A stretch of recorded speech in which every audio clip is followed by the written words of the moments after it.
So guys, এই মুহূর্তে আমরা আছি শাহ সুলতান কমরউদ্দিন রুমি রাহমাতুল্লাহি আলাইহির মাজার শরীফের পাশেই যে একটা মসজিদ হয়েছে, সেই মসজিদের পাশে খুব সুন্দর একটা মসজিদ হয়েছে, যেটা শেয়ার না করলে আর পারছি না। আজকে আসছিলাম হচ্ছে এই দরবারের ইতিহাস সম্পর্কে জানার জন্য। সো যতটুকু সম্ভব জানার চেষ্টা করছি এবং হচ্ছে যে আপনাদের সাথে কিছুটা শেয়ার করবো ইনশাল্লাহ।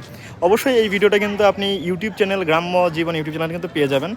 আজকে বৃহস্পতিবার, আর বৃহস্পতিবারে এই মদনপুর মাজারে প্রতি বৃহস্পতিবারে হচ্ছে অনুষ্ঠান থাকে। মানে শরীফের মাজার শরীফের যে দরবার আছে সেখানে যে অনুষ্ঠানগুলো হয় আর কি, মানে মাজারে মূলত যে ধরনের অনুষ্ঠানগুলো হয় সেগুলো প্রতি বৃহস্পতিবারে এখানে এই অনুষ্ঠানগুলো থাকে। সো আপনারা যারা এখানে আসবেন তারা অবশ্যই বৃহস্পতিবারে আসলে কিন্তু এই যে অলরেডি কিন্তু দোকানপাট কিন্তু বসতেছে, এবং আমার পিছনে যদি দেখেন তাহলে কিন্তু দেখবেন অনেক দোকানপাট অলরেডি বসা শুরু করছে। তো এটা কিন্তু বিকালের মধ্যে কিন্তু একেবারে জমজমাট হয়ে যাবে।